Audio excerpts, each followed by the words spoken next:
Hello everyone, this is Naman. Today we'll study the NCERT course Class 4th Hindi Chapter 3 किरमिच की गेंद.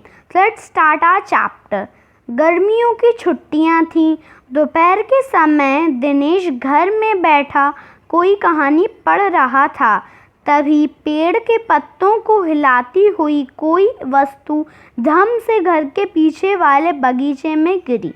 दिनेश आवाज़ से पहचान गया कि वह वस्तु क्या हो सकती है. वह एकदम से उठकर बरामदे की चिक सरका कर बगीचे की ओर भागा. अरे अरे बेटा, कहाँ जा रहा है? बाहर लू चल रही है. दिनेश की माँ मशीन चलाते चलाते एकदम ज़ोर से बोली. परंतु दिनेश रुका नहीं. उसने पैरों में चप्पल भी नहीं पहनी. जून का महीना था. धरती तवे की तरह तप रही थी, पर दिनेश को पैरों के जलने की भी चिंता नहीं थी. वह जहाँ से आवाज़ आई थी उसी ओर भाग चला. सामने की क्यारियों में भिंडी के ऊंचे ऊंचे पौधे थे. एक ओर सीताफल की घनी बेल फैली हुई थी. क्यारियों के चारों ओर हरे हरे केले के वृक्ष लहरा रहे थे. दिनेश ने जल्दी जल्दी भिंडियों के पौधों को उलटना पलटना आरंभ किया. जब वहाँ कुछ नहीं मिला तो उसने सारी सीताफल की बेल छान मारी. बराबर में ही घूस ने गड्ढे बना रखे थे. ढूंढते ढूंढते जब उसकी निगाह उधर गई तो उसने देखा कि गड्ढे के ऊपर ही एक बिल्कुल नई चमचमाती किरमिच की गेंद पड़ी है. दिनेश ने हाथ बढ़ाकर गेंद उठा ली. लगता था जैसे किसी ने उसे आज ही बाजार से खरीदा है. उसने उसे उलट पलट कर देखा, परंतु कुछ भी समझ में नहीं आया. नज़र उठाकर उसने पास की तिमंजिली इमारत की ओर देखा कि हो सकता है किसी बच्चे ने इसे ऊपर से फेंका हो. परंतु उस इमारत के इस ओर खुलने वाले सभी दरवाजे और खिड़कियां बंद थे. छत की मुंडेर से लेकर नीचे तक तेज धूप चिलचिला रही थी.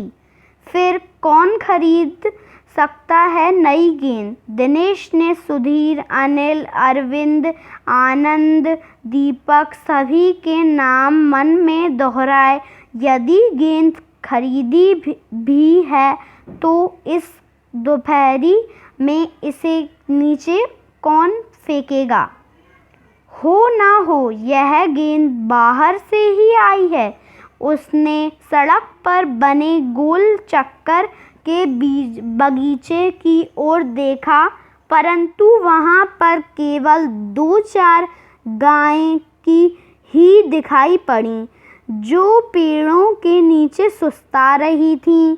उससे ध्यान आया कि जाने कितनी बार अपने मोहल्ले के बच्चों की गेंद क्रिकेट खेलते हुए दूर चली गई और फिर कभी नहीं मिली. एक बार तो एक गेंद एक चलते हुए ट्रक में भी जा पड़ी थी. तभी भीतर से माँ की आवाज़ आई. अरे दिनेश, तू सुनेगा नहीं? सब अपने अपने घरों में सो रहे हैं और तू धूप में घूम रहा है. दिनेश गेंद को हाथ में लिए हुए भीतर आ गया. ठंडे फर्श पर बिछी चटाई पर वह लेट गया और सोचने लगा. भले ही यह गेंद मोहल्ले में से किसी की ना हो, परंतु ईमानदारी इसी में है कि एक बार सबसे पूछ लिया जाए. गर्मी की छुट्टियां थीं. बच्चों ने खेलने की सुविधा को ध्यान में रखते हुए एक क्लब बनाया हुआ था. उस क्लब में सभी बच्चों के लिए बल्ले थे और गेंद खरीदने के लिए वे आपस में क्लब का चंदा देकर पैसे इकट्ठा कर लेते थे. शाम को सारे बच्चे इकट्ठा हुए दिनेश ने सभी से पूछा, मुझे एक गेंद मिली है। अगर तुम में से किसी की भी गेंद खो गई हो तो वह गेंद की पहचान बताकर गेंद मुझसे ले सकता है। तभी अनिल बोला, गेंद तो मेरी खो गई है। कब खोई थी तेरी गेंद? यही कोई 4 महीने पहले। तो वह गेंद तेरी नहीं है, दिनेश ने कहा। फिर वह मेरी होगी, सुधीर ने तुरंत उस पर अपना अधिकार जताते हुए कहा। वह कैसे? दिनेश ने पूछा। तू मुझे गेंद दिखा दे, मैं अपनी निशानी बता दूंगा। वाह, यह कैसे हो सकता है? दिनेश बोला। गेंद देखकर निशानी बताना कौन सा कठिन है? बिना देखे बता, तब जानूं। तभी ऊपर से दीपक उतर आया। दीपक अपना मतलब सिद्ध करने तथा अवसर पड़ने पर सभी को मित्र बना लेने में चतुर था। गेंद की बात सुनकर दीपक बोला, गेंद मेरी है। कैसे तेरी है? सभी ने एक साथ पूछा। कल ही तो तू कह रहा था कि इस बार तेरे पापा तुझे गेंद लाने के लिए पैसे नहीं दे रहे हैं। मेरी गेंद तो 5 महीने पहले खोई थी, दीपक ने कहा। जब बड़े भैया की शादी हुई थी ना, तभी सुनील ने मेरी गेंद छत पर से नीचे फेंक दी थी। दिनेश अच्छी तरह जानता था कि यह गेंद दीपक की नहीं है। दीपक की गेंद 5 महीने पहले खोई थी और यह कभी हो ही नहीं सकता कि गेंद 5-6 महीने पड़ी रहे और उस पर मिट्टी का एक भी दाग ना लगे। दीपक ने कहा, मैं कुछ नहीं जानता, गेंद मेरी है, वह मेरी है और सिर्फ मेरी है। अरे जा जा, बड़ा आया गेंद वाला, क्या सबूत है कि यही गेंद नीचे फेंकी थी? अनिल ने पूछा। दीपक ने कहा, हाँ सबूत है, मुझे गेंद दिखा दो, मैं फौरन बता दूंगा। दिनेश ने देखा कि झगड़ा बढ़ रहा है। गेंद हथियाने के लिए दीपक सुधीर और सुनील का सहारा ले रहा है। वह जानता था कि यदि गेंद दीपक के पास चली गई तो ये तीनों मिलकर खेलेंगे। अच्छा, मैं गेंद ला रहा हूँ, परंतु जब तक पक्का सबूत नहीं मिलेगा मैं किसी को दूंगा नहीं, दिनेश ने कहा।